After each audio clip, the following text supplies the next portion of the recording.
जय श्री राम। शादी के विषय में हम लोग चर्चा कर रहे हैं। शादी में एक बहुत महत्वपूर्ण चीज आती है, मंगल दोष। मंगल दोष कुंडली में अगर किसी के लड़के की या लड़की की कुंडली में है तो इतना भयभीत हो जाता है आदमी कि उसकी कुंडली मिलानी मुश्किल हो जाती है। लड़की है तो लड़का मिलना मुश्किल हो जाता है, लड़का है तो लड़की मिलनी मुश्किल हो जाती है। मंगल दोष का बहुत ही भयानक रूप प्रस्तुत किया गया है हमारे आचार्यों द्वारा। उनके तमाम सारे परिहार भी हैं, तमाम सारे काट हैं। मंगल दोष एक्चुअली होता क्या है? मंगल हमारे शरीर की एनर्जी है, हमारी शक्ति है, पराक्रम है, ताकत है, क्रोध है, ये सब मंगल के गुण हैं। मंगल में ऊर्जा बहुत ज्यादा होती है। कहा जाता है कि मंगली लड़के की शादी मंगली लड़की से होनी चाहिए। इसका कारण यह है कि अगर दोनों की ऊर्जा बराबर रहेगी तो जीवन आराम से कट जाएगा।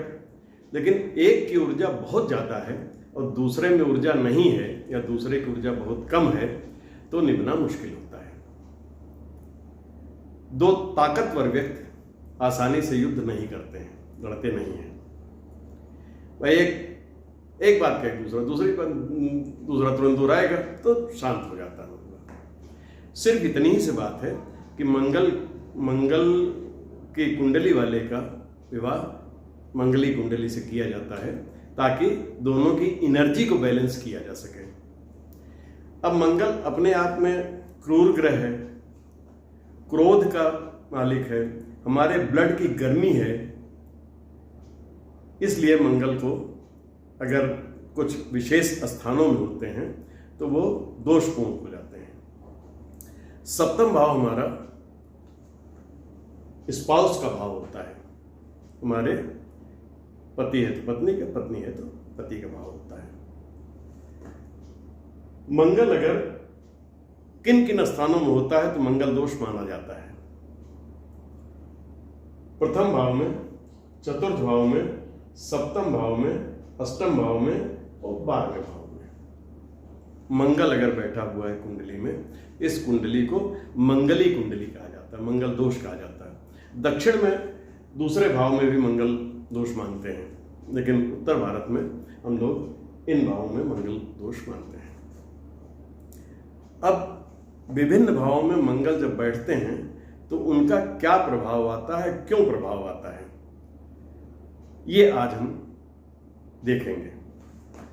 प्रथम भाव में अगर मंगल बैठा हुआ है तो मंगल यहां से अपनी चौथी दृष्टि चौथे भाव पर डालेगा, सातवीं दृष्टि बिल्कुल सीधी 7वें भाव पर डालेगा और 8वीं दृष्टि अपनी 8वें भाव पर डालेगा।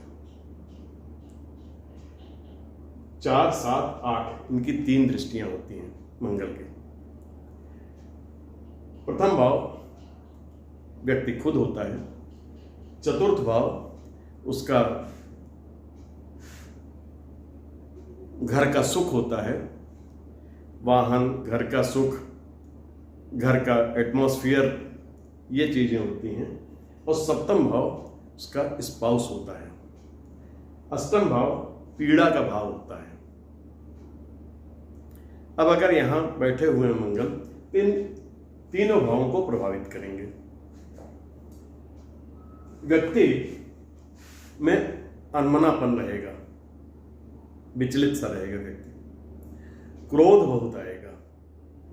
सप्तम भाव को देख रहे हैं तो क्रोध आएगा किसके ऊपर? स्पाउस के ऊपर, जिससे संबंध बिगड़ेंगे। तालमेल का अभाव रहेगा।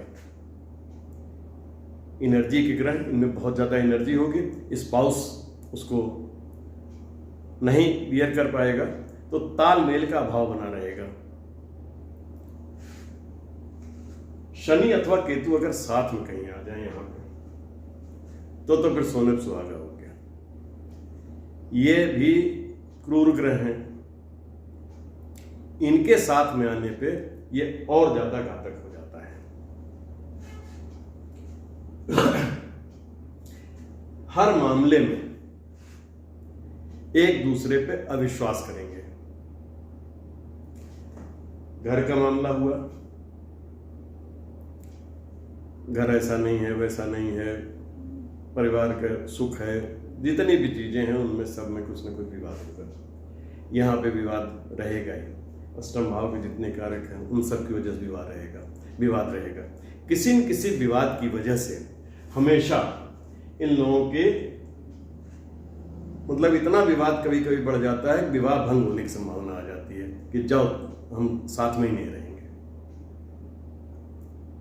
ये स्थिति अगर शनि राहु केतु इनमें से कोई आ जाते हैं मंगल के साथ तो विवाह भंग होने की पूरी संभावना होती है। अब अगर मंगल 4th हाउस में है, 4th हाउस में आके क्या करेंगे, इस घर को तो इन्होंने प्रभावित किया ही। यहां से 1 2 3 4 सप्तम भाव पे फिर इनकी दृष्टि आ गई। इस हाउस पे सप्तम भाव इनसे अपने सप्तम भाव पे दृष्टि देंगे तो यहां से आजीविका प्रभावित होती है, मान सम्मान, आजीविका, प्रतिष्ठा, ये सब प्रभावित होगी। और अष्टम भाव ये हुआ है, यहाँ पर दृष्टि पड़ेगी। इच्छा पूर्ति का भाव होता है, ये सोशल सर्किल का भाव होता है।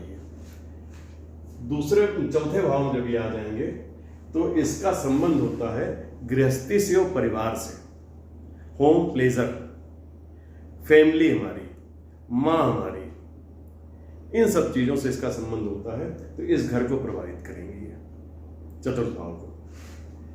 रसोई घर मंगल, रसोई घर, वाहन, हवाई यात्रा या इस तरह के जहां भी सोने का घर का जो प्लेजर होता है वहां पे इनमें आपस में टकराव बना रहेगा पति पत्नी में हमेशा। दूसरे मंगल मांगलिक कार्यों को भी कराता है, अमांगलिक कार्यों को भी कराता है। मंगल मांगलिक कार्यों के लिए विशेष रूप से जाना जाता है। मांगलिक कार्य जब भी होंगे, कोई शादी विवाह किसी भी प्रकार का मांगलिक कार्य होगा तो वो पति पत्नी में झगड़ा करवा देंगे, टकराव करा देंगे, विरोधी स्थितियां बन जाएंगी, उससे कलह पैदा होगी। अगर शनि राहु केतु कोई इनके साथ बैठे हुए हैं तो जीवन ही नरक बना देंगे, फिर बहुत दिक्कत देते हैं। मंगल अगर 7th हाउस में या 8th हाउस में, ये 7th हाउस हमारा है, ये 8th हाउस है। स्त्री की कुंडली में 7th हाउस के बाद जो 8th हाउस होता है ये उनका सुहाग होता है स्त्री का। 7th हाउस ये 1st हाउस का, 2nd हाउस ये मारक भाव होता है। इसी तरह से स्पाउस का मारक भाव 8वां भाव होता है, यहां से दूसरा। 7वें या 8वें भाव में बैठे हैं, दोनों का बल बताते हैं, लगभग वही फल आता है। 7वें 8वें भाव में बैठे हुए हैं तो बड़े ही क्रूर ढंग का प्रभाव होता है। सबसे खराब यहां के मंगल होते हैं। यहां से बैठ के ये दृष्टि एक तो आपके ऊपर डाल रहे हैं, आपके स्वास्थ्य को प्रभावित कर देंगे, आपके दिमाग को प्रभावित कर देंगे। 1 2 3 4 ये आपकी आजीविका है, व्यापार है, नौकरी है, इन सब चीजों पे प्रभाव पड़ेगा। फिर 7वां भाव ये हुआ आपका स्वास्थ्य। 8वां भाव ये हुआ धन का, परिवार का, कुटुंब का। अब ये क्या करेंगे, क्रूर ढंग का प्रभाव होता है, घातक बनने में देर नहीं लगती है। ये मंगल, ये शनि राहु केतु से भी घातक यहां के मंगल होते हैं। शनि राहु केतु यहां बैठे हो कोई भी, या मंगल बैठा हो तो मंगल ज्यादा घातक होगा।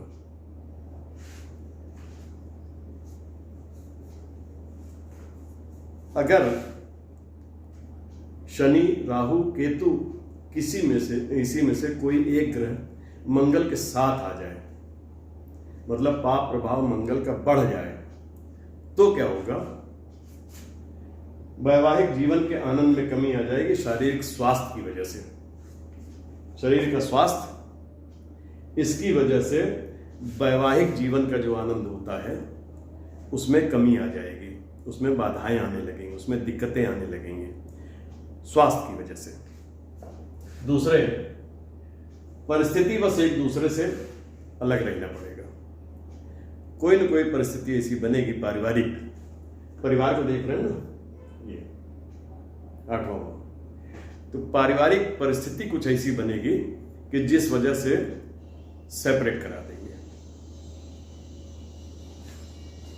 तीसरा, कानूनी तौर से पति पत्नी अलग रहना पड़ सकता है। कानूनी तौर से भी पति पत्नी को कभी कभी अलग रहना पड़ता है। तलाक हो सकता है, ये तलाक दिला सकते हैं। मारपीट, गंभीर चोट आदि। मंगल क्योंकि हमारे पराक्रम, लड़ाई झगड़ा, खून खराबा, मारपीट, इन सब के भी कारक हैं। यहां से 8वें भाव में बैठे हुए हैं, तो ये खून खराबा तक करा सकते हैं, गंभीर चोटें लग सकती हैं, मारपीट कराएंगे आपस में, मार देना या एक आत्महत्या कर सकता है, या तो दोनों की लड़ाई इतनी ज्यादा हो जाएगी, शनि राहु केतु अगर साथ में है तो इतनी ज्यादा लड़ाई हो जाएगी कि या तो एक दूसरे को मार देगा या दोनों में से कोई एक आत्महत्या कर लेगा। ये आयु का विवाह होगा। इस स्थिति में ये ला देते हैं, आत्महत्या को प्रेरित करेगा एक व्यक्ति दूसरे को, और आत्महत्या दूसरा व्यक्ति कर लेगा। मंगल अग्नि है, जला देगा व्यक्ति दूसरे को या जला के मार देगा। इस तरीके की गंभीर चीजें यहां 7th हाउस या 8th हाउस में अगर मंगल बैठा हुआ है तो ये देता है। सबसे खराब प्रभाव यहां पे आता है, और खास तौर से अगर शनि, राहु या केतु अगर कोई मंगल के साथ यहां आ जाए तो प्रभाव 2 गुना बढ़ जाएगा। अब अगर 12th हाउस में बैठे हुए हैं, 12th हाउस हमारा किस चीज का है? 12th हाउस हमारा बेड प्लेजर है, शैया सुख, उसमें कमी कर देंगे। यहां बैठ के 1 2 3 4 3rd हाउस को देखेंगे। भाई बहनों, छोटे भाई बहनों से, इन सब मित्रों से विरोध। फिर 7 छठे भाव में यहां से ये रोग देंगे। 8 फिर ये आ गए स्पाउस पे, स्पाउस को प्रभावित करेंगे, तो शयन सुख में कमी ला देंगे स्पाउस के साथ। दूसरी चीज,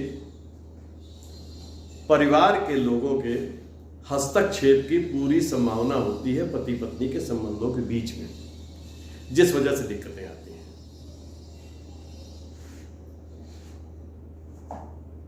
जीवन साथी के लिए हानिकारक माना जाता है ये। 12वां भाव खराब माना जाता है, 6 8 12 ये खराब भाव होते हैं, तो जीवन साथी के लिए खास तौर से हानिकारक माना जाता है। इसलिए इस मंगल में, जिसकी कुंडली में मंगल होता है, तो उसके लिए इस शादी को हम लोग अवॉइड करते हैं। ये तो है मंगल के स्थान कहां कहां होने पे मंगल। अच्छा, दूसरे भाव में मंगल होता है तो यहां से भी एक खराब प्रभाव ही डालेगा। यहां बैठेगा अगर मंगल, मान लीजिए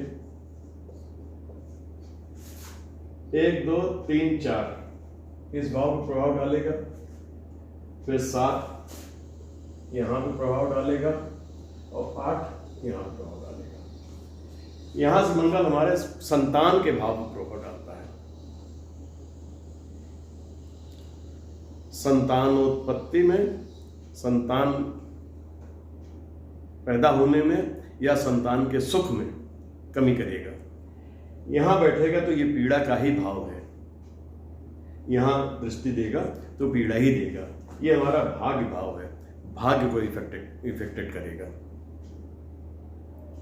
इसलिए यहां का मंगल खराब माना जाता है। लेकिन ये दक्षिण भारतीय पद्धति है जहां मानते हैं, उत्तर भारत में हम लोग इन्हीं जगहों को मानते हैं। ये हमारा आज का रहा कि मंगल दोष होता किस तरह से है, मंगल कितना खराब माना क्यों जाता है। अब इनके तमाम सारे परिहार हैं, अगले वीडियो में बताऊंगा कि तमाम सारे परिहार हैं इनके, जिस वजह से मंगल दोष को खत्म मान लिया जाता है। अब एक चीज और बड़ी प्रचलित है कि 28 वर्ष के बाद मंगल दोष का प्रभाव खत्म हो जाता है। यह बिल्कुल गलत है। बहुत पहले शादियां जब कम उम्र में हो जाया करती थी, 13, 14, 12 साल में जब हो जाया करती शादियां, मंगल दोष मंगल हमारी एनर्जी है, मंगल हमारे शरीर की गर्मी है। जब 13-14 साल की उम्र में शादियां हो जाया करती थी तो 10 साल 15 साल बाद शरीर की गर्मी में कमी आ जाती है। इसलिए उस समय ये चीज बनी थी कि अगर मंगल दोष है तो वो 28 साल के बाद वो खत्म हो जाएगा। ऐसा नहीं है। आज की तारीख में शादी ही 28 साल में होती है, तो मंगल दोष कहां से खत्म हो जाएगा।